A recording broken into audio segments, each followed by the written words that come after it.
உன் வார்த்தைகள் கேட்கப்பட்டது என்று வேதவசனம் சொல்லுகிறது. வித்தியாசம் உண்டாகும்படி செய்வேன் என்று கர்த்தர் சொல்கிறார்.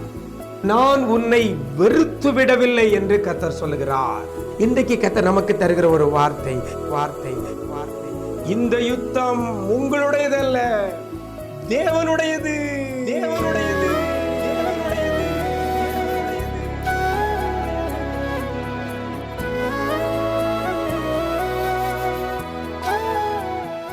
கிறிஸ்துவில் பிரியமானவர்களே, ஆண்டவரும் இரட்சகரும் ஆகிய இயேசு கிறிஸ்துவின் ஈடு இணையற்ற நாமத்தில் உங்களுக்கு அன்பின் வாழ்த்துக்களை தெரிவிக்கிறேன். நல்லா இருக்கிறீங்களா? எல்லாரும் ஆண்டவர் கிருபையில் நலமுடன் இருப்பீர்கள் என்று கர்த்தருக்குள் நம்புகிறேன். இந்த நாளிலும் கூட இந்த விசேஷித்த வார்த்தை நிகழ்ச்சி மூலமாய் ஒரு வேத வசனத்தை உங்கள் முன்னால் வைக்கிறதுல மிக்க மகிழ்ச்சி. 2 நாளாகமத்தின் புஸ்தகம் 20ஆம் அதிகாரம் 15ஆம் வசனத்தில் கடைசியில் இவ்வாறாக சொல்லப்படுகிறது, இந்த யுத்தம் உங்களுடையது அல்ல, தேவனுடையது. இந்த யுத்தம் தேவனுடையது, இந்த யுத்தம் உங்களுடையது அல்ல என்று வேதவசனம் சொல்லுகிறது. இன்னைக்கு உங்களுக்கு விரோதமாக அநேகர் கூடியிருக்கலாம், உங்களுக்கு விரோதமாக அநேகர் எதிராக இருக்கலாம். உங்களை ஒடுக்க, உங்களை நெருக்க, உங்களை உபத்திரவப்படுத்த அல்லது உங்களை அழிக்க ஒரு கூட்டம் எழும்பி இருக்கலாம். இந்த சூழ்நிலையில் நீங்கள் என்ன செய்வதென்று முடிவெடுக்க முடியாதபடி அங்கலாய்க்கிற ஒரு சூழ்நிலையில் நீங்கள் இருக்கலாம். எனக்கு அருமையான தேவஜனமே, இந்த சூழ்நிலையில தான் இந்த வார்த்தை அந்த ஜனங்களுக்கு நேராக வருகிறது. என்ன? நீங்கள் அந்த ஏராளமான கூட்டத்திற்கு பயப்படாமலும் கலங்காமலும் இருங்கள் என்று கர்த்தர் உங்களுக்கு சொல்கிறார். இந்த யுத்தம் உங்களுடையதல்ல, இந்த யுத்தம் தேவனுடையது என்று வேதவசனம் சொல்கிறது.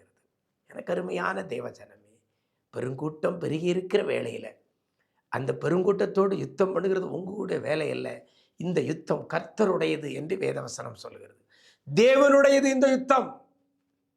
எனக்கு அருமையான தேவஜனமே, உண்மையில் இந்த யுத்தம் தேவனுடையது கிடையாது. ஆனால் இந்த யுத்தம் தேவனுடையதாய் மாறுகிறதற்கு காரணம் என்ன? ஒரே கண்டிஷன். நீங்கள் 12ஆம் வசனத்தில் வாசிச்சிங்கன்னா அதில் சொல்லப்படுகிறது, எங்கள் தேவனே, அவர்களை நீர் நியாயம் தீர்க்க மாட்டீரோ? எங்களுக்கு விரோதமாக வந்த இந்த ஏராளமான கூட்டத்திற்கு முன்பாக நிற்க எங்களுக்கு பலன் இல்லை.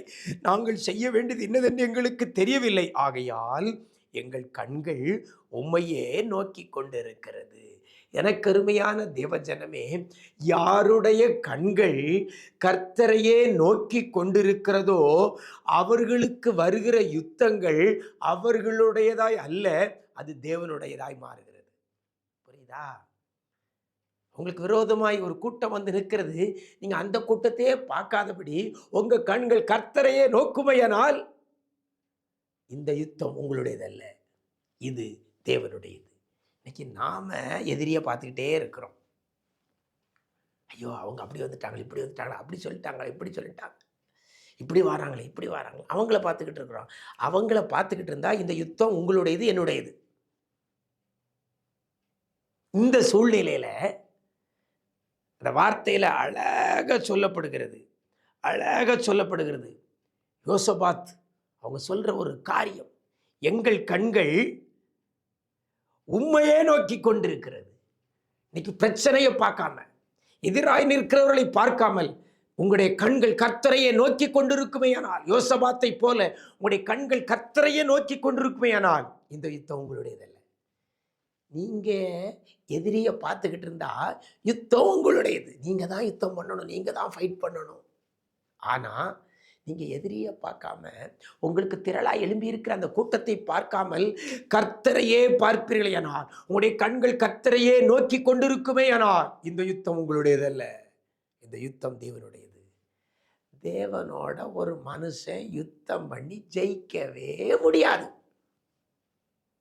தேவனோட ஒரு பெரும் கூட்டம் யுத்தம் பண்ணி ஜெயிக்கவே முடியாது. உங்க கூட என் கூட யுத்தம் பண்ணி ஒரு குரூப் ஜெயிச்சிடலாம். ஆனால் தேவனிடத்துல யுத்தம் பண்ணி ஒரு கொம்பனும் ஜெயிக்க முடியாது. அப்போ நீங்க பார்க்க வேண்டியது யார்? எதிரிகளை பார்க்காதபடி, கூட்டமாய் வந்து நிற்கிற அந்த அழிக்கிற கூட்டத்தை பார்க்காதபடி, யுத்தம் பண்ண வந்த கூட்டத்தை பார்க்காதபடி உங்கள் கண்கள் கர்த்தரையே நோக்கி கொண்டு இருக்க வேண்டும். யோசபாத் சம்பவத்தில் அழகாக நமக்கு கற்றுக் கொடுக்கப்படுகிறது. எங்கள் கண்கள் உம்மையே நோக்கி கொண்டிருக்கிறபடியினால் இந்த யுத்தம் தேவனுடையது. அழகா தேவன் செய்து முடித்தார், யுத்தத்தை செய்து முடித்தார். கர்த்தர் அவர்களுக்காக யுத்தத்தை செய்து முடித்தார். ஒருத்தருக்கு விரோதமாக ஒருத்தரை எழும்பம் பண்ணி யுத்தம் பண்ணாமலே கர்த்தர் ஜெயத்தை கொடுத்தார். இந்த யுத்தம் தேவனுடையது. எனக்கு அருமையான தேவஜனமே, இன்னைக்கு ஒரு தீர்மானம். எல்லா சூழ்நிலையிலையும் என் கண்கள் கர்த்தரையே நோக்கி கொண்டிருக்குன்னு ஒரு முடிவெடுங்க. அதன்படி கர்த்தரையே நோக்கி கொண்டிருங்க. உங்களுக்கு எதிராக இருக்கிற கூட்டத்தை பார்க்காதங்க. உங்களை அழிக்க நினைக்கிற கூட்டத்தை பார்க்காதீர்கள். கர்த்தரையே நோக்கி கொண்டிருங்கள். இந்த யுத்தம் தேவனுடையது, உங்களுடையது அல்ல. கர்த்தர் யுத்தம் பண்ணும் பொழுது நிச்சயமா ஜெயத்தை நீங்கள் காண்பீர்கள். அப்படிப்பட்ட கிருபையை கர்த்தர் தருவாராக. நாம் ஜெபிக்கலாமா? நேசிக்கிற நல்ல பிதாவே, ஆசீர்வதிக்கப்பட்ட இந்த நல்ல நாளிலே கூட இந்த யுத்தம் உங்களுடையது அல்ல, தேவனுடையது என்ற வார்த்தையின்படி பிள்ளைகளுக்கு எதிராய் நெருங்கி இருக்கிற எதிர்த்திருக்கிற கூட்டத்துக்கு மத்தியில் ஆண்டவரே, பிள்ளைகள் யுத்தம் பண்ணாதபடி பிள்ளைகள் கண்கள் உண்மையே நோக்கி கொண்டிருக்க இன்னைக்கு கற்றுக் கொடுத்திருக்கிறீங்க. எங்கள் கண்கள் உண்மையே நோக்கி கொண்டிருக்கும். எங்களுக்கு எதிராயிருக்கிற கூட்டம் பெருகி இருக்கலாம், பிள்ளைகளுக்கு எதிராயிருக்கிற கூட்டம் பெருகி இருக்கலாம். பிள்ளைகள் உண்மையே நோக்கி கொண்டிருக்கிறார்கள் ஐயா. யார் யார் உண்மையே நோக்கி கொண்டிருக்கிறார்களோ, யாருடைய கண்கள் உண்மையே நோக்கி கொண்டிருக்கிறதோ அந்த பிள்ளைகளுக்கு எதிராக இருக்கிற யுத்தத்தை என் ஆண்டவர் உமக்கு எதிராக இருக்கிற யுத்தமாய் அதை மாற்றி, ஆண்டவரை நீ ஜெயமெடுக்க போறதற்காய் நன்றி செலுத்துகிறோம். நீர் பிள்ளைகளுக்காக நீர் யுத்தம் பண்ண போறதற்காய் நன்றி செலுத்துகிறோம். அன்றைக்கு யோசபாத்துக்கு செய்த அதே ஆண்டவர் இன்றைக்கும் கண்கள் உண்மையே நோக்கி கொண்டிருக்கிற பிள்ளைகளுக்கு என் ஆண்டவர் நீர் செய்யும்படியாய் ஜெபிக்கிறோம். என் ஆண்டவர் இந்த யுத்தத்தை நீர் செய்து பிள்ளைகளுக்கு ஜெயத்தை கொடுப்பீரா.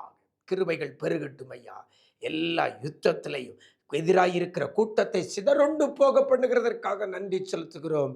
எதிராய் எழும்பியிருக்கிற கூட்டத்தை ஒருவர் மேல ஒருவர் ஆண்டவரை எழும்ப பண்ணி பிள்ளைகளுக்காக ஜெயத்தை கொடுக்க போறதற்காக நன்றி செலுத்துகிறோம். கிருபைகள் பெருகட்டும். இந்த யுத்தம் உம்முடையதப்பா, பிள்ளைகளுடையது அல்ல. எங்க நிஜம் தொலைக்காட்சி நேயர்களுக்குடையது அல்ல. இந்த யுத்தம் உம்முடையது. நீங்க பார்த்து கொள்ளுங்க. கிருபைகள் பெருகட்டும். மீட்பர் இயேசுவின் மூலம் ஜெபிக்கிறோம் நல்ல பிதாவே. ஆமென், ஆமென். பிரியமானவர்களே, நீங்கள் யுத்தம் பண்ண வேண்டிய அவசியம் இல்லை. உங்களுக்கு எதிராக இருக்கிற கூட்டத்தை நீங்கள் பார்க்காதங்க. உங்கள் கண்கள் கர்த்தரையே நோக்கி கொண்டு இருக்கட்டும். கர்த்தர் உங்களுக்காக யுத்தம் பண்ணுவாங்க. அப்படிப்பட்ட கிருபையை கர்த்தர் தருவாராக. God bless you.